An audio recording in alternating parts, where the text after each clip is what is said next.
Assalamualaikum warahmatullahi wabarakatuh. Ketemu lagi dengan saya Firlando. Di gadget digital kali ini kita kedatangan notebook Infinix Inbook yang versi Pro ya. Yang versi Pro ini bedanya di mana?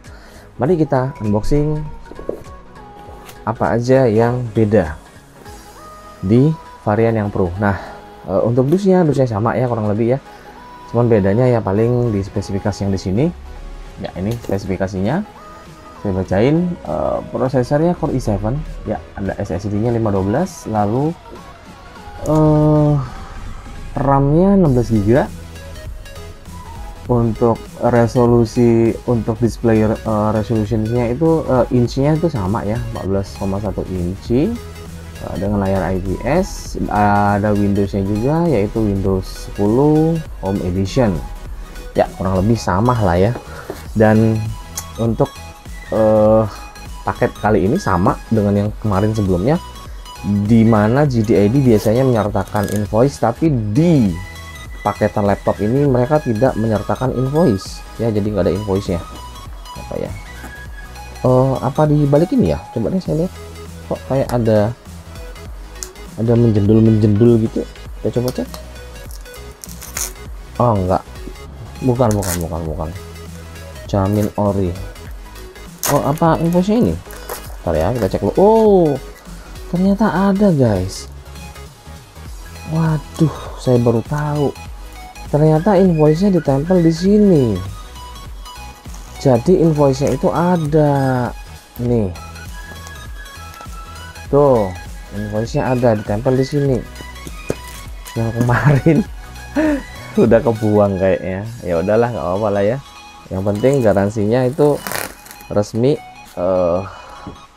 Kita tinggal klaim aja ke GDID selama ada bukti pembeliannya, kan ada kan terekam ya secara online. Oke, ternyata ada ya guys ya. Jadi dibuka aja ini. Jadi invoice-nya itu ada di baliknya. Saya baru tahu, sorry.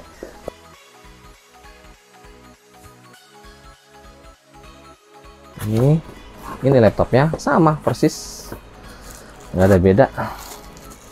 Kita buka chargernya, chargernya juga sama kayaknya. Oke, persis mirip. Nih, mau lihat? Saya bacain aja ya. Di sini outputnya 5 volt 3 ampere atau 15 watt, terus 9 volt 3 ampere 27 watt, atau 12 volt 3 ampere 36 watt, atau 15 volt 3 ampere 45 watt. Nah, 15 volt 3 ampere. Oh, oke. Berarti nggak bisa buat handphone itu mentoknya kalau nggak salah di 12 volt 3 ampere ya, 36 ya. Lalu ada 20 volt 3,25 ampere atau 65 watt. Adapternya sama dengan yang varian yang kemarin ya, yang i3 ya, persis nggak ada beda. Lalu untuk kabel datanya, kabel chargingnya juga sama. Kabel chargingnya Type C, panjangnya kurang lebih meter ya, panjangnya. Mari kita ukur, coba ya, kita ukur beneran ya kali ini ya. Mari kita ukur di sini ya. Ntar kita panjangin dulu. Kali ini kita benar-benar ukur biar valid, Ini 150 sampai sini, 150 sampai sini, 150. Kita tarik lagi 35 nih, 150 tambah 35. Bentar, nih jadi totalnya 185 cm, jadi nggak sampai 2 meter ya. Panjang kabelnya 185 cm, benar seperti yang kemarin yang pertama kali saya unboxing yang ini ya, yang i3 itu panjangnya kurang lebih 180 cm. Oke, nih laptopnya ini sama ya, manual book dan kartu garansi. Yang kartu garansinya juga nggak tahu nih, nggak jelas nih ya garansinya, karena saya kontak service centernya juga nggak ada jawaban. Oke, ini kita singkirin dulu. Oke, nah ini dia laptopnya. Sebentar saya zoom out dulu, zoom in dulu ya biar enak lihatnya. Oke, ini udah pakai layar utama. Ini laptopnya portnya kurang lebih sama ya. Ini untuk pengunci laptop Kensington, ini USB 3, ini USB 2, ini ada untuk mikrofon 3,5 inch, ini untuk micro SD nya klik ya, jadi kalau kita tekan itu dia akan masuk ke dalam, kita tekan lagi dia akan keluar, jadi kayak ada apa ya, kayak ada peer-nya gitu di dalamnya. Lalu sama ini pembuangan panasnya di sini untuk output panasnya, lalu intake-nya di sini. Ini ada speaker kiri kanan, nanti di atas juga ada speaker ya. Lalu ini ada DC in, masih sama juga, ada HDMI, ada USB 3.0 juga. Di sini sama juga ya, ada koneksi untuk data, bisa juga support juga ini ya, support juga untuk output ke TV ya, HDMI ya, support. Lalu untuk charging juga ini di port pertama ini juga support. Lalu untuk port keduanya itu hanya support data only ya, hanya support data only, dan ini switching untuk matiin kamera. Jadi kalau kita matiin ke sini, kameranya disconnect, nanti di OS-nya akan bunyi kalau ada apa namanya, device yang di disconnect, dihilangkan atau di disable. Dan untuk tampilan depannya juga sama, nggak ada yang bedanya dengan build quality yang di i3 nya. Lalu untuk dalemannya sama sih ya, yang beda ini aja nih, ini ada fingerprintnya, yang di i7 nya ada fingerprint, lalu ini stiker i7 nya, lalu ada Windows Home Edition. Untuk keyboardnya juga lumayan empuk ya, meskipun nggak terlalu wah ya, nggak terlalu wah, tapi lumayan cukup lumayan untuk ngetik, ini enak. Lalu untuk kemiringan LCD-nya bisa 180 derajat, nih lurus ya, bisa lurus 180 derajat. Lalu displaynya sama, bezelnya tipis, atas di bawah agak tebal karena ada panel LCD-nya. Coba kita nyalain dulu. BIOS itu banyak banget settingannya nih ya. Ntar saya zoom aja ya, kayak zoom in aja ya. Ntar saya zoom in. Oke, nah ini settingan BIOS-nya banyak banget. Yang di atas ini tuh sampai NVMe segala macam, output grafik segala macam itu ada semua ya. Standar configuration, terus untuk security-nya, bootnya juga ada tuh. Oh, ini untuk SSD-nya kayaknya sama dengan yang ini ya, mereknya ya, sama dengan yang i3 E80T512. Kalau yang kemarin itu E80T256. Lalu ini ada save and exit. Ya kurang lebih sama ya. Kurang lebih sama. Kita exit dulu. Dan dia akan booting masuk ke Windows-nya. Nah, ada tips untuk kalian ya, dimana Infinix ini tidak menyertakan driver ya, tidak menyertakan driver di paketannya. Jadi kalau kalian menginstal Windows-nya atau menginstal ulang Windows-nya, drivernya itu nggak ke-detect, terutama untuk touchpad-nya ya. Ini touchpad-nya ini nggak detect ketika kalian install Windows pertama kali. Tapi kalau di Windows bawaannya dia udah terintegrated apa namanya, touchpad-nya, dan banyak sekali driver yang tidak bisa diinstal karena kita bingung ya drivernya kayak apa. Nah, solusinya gampang sih. Solusinya kalian download driver pack ya. Kalian pergi aja cari ke Google driverpack.com. Nah, kalau ini kan udah ada nih, touchpadnya langsung detect ya, udah ada. Nah, jadi kalian tinggal ke driver pack, lalu download driver pack, nanti diinstal drivernya, dia akan kedeteksi semua. Nah, setelah kedeteksi semua, ada satu driver yang dia tidak tanda seru ya, tapi dia tidak berfungsi, yaitu Soundcard. Nah, Soundcard itu kalian install aja Realtek HD ya, karena ketika default itu dia menggunakan drivernya Microsoft. Jadi kalian rubah ke Realtek ya, rubah ke Realtek HD, dipaksa berubah menjadi Realtek HD ya. Kalian download aja dari websitenya Realtek atau dari mana aja. Atau dari driver saya menggunakan driver MSI kemarin yang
Jadi yang ini saya lebih hati-hati karena saya tahu akan robek. Oh my god, dia taruh di bawah ini. Oke, kita buka lambat-lambat aja. Oke.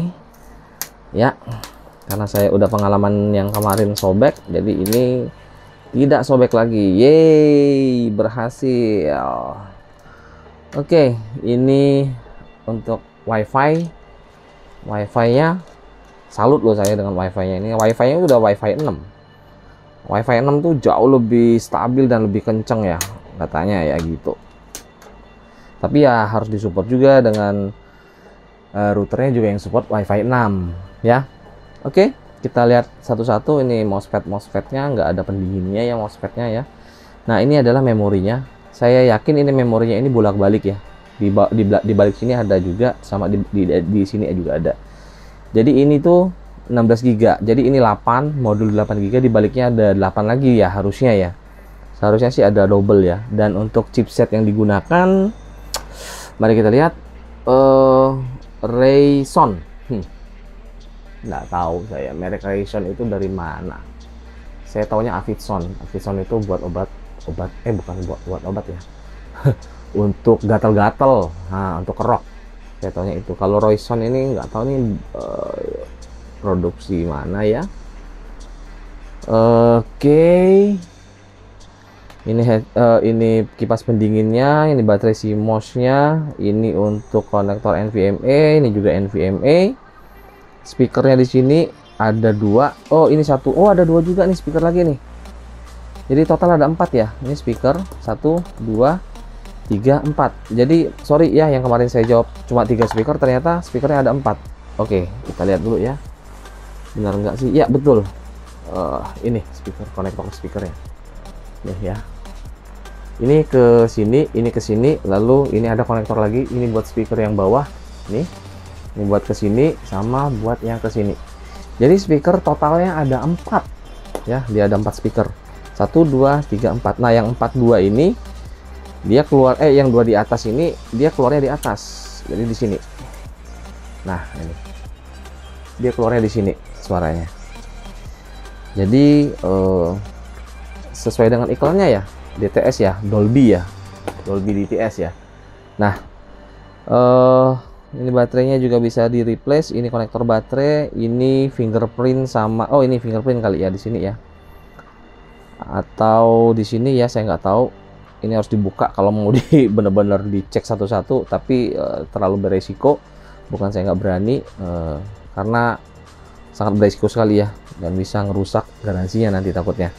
Oke, begitu aja sih unboxing untuk yang Pro-nya. Kurang lebih sama ya, yang Pro-nya dengan yang biasa, yang Core i3. Dan saya yakin dengan yang Core i5-nya juga kayak gini juga, nggak akan beda jauh. Dan untuk material finishing casingnya cukup baik, cukup bagus, cukup halus ya. Sangat halus sih kalau menurut saya. Dan oke banget. Nah, nanti kita akan coba untuk performance-nya ya. Performance-nya nanti akan kita coba, kita akan lakukan beberapa benchmark dengan menggunakan SSD bawaannya dan Windows bawaannya ya. Nanti akan saya upload kurang lebih 2 atau 3 harian lagi deh ya setelah video yang ini tayang, karena saya akan coba secara keseluruhan. Oke, segitu aja untuk unboxing dari saya. Terima kasih udah nonton sampai sini. Mohon maaf, ini adalah unboxing yang kedua saya untuk produk laptop. Selama ini saya membuat konten untuk Huawei. Nah, kalau ada pertanyaan atau ada kritik, mohon silakan dikritik ya.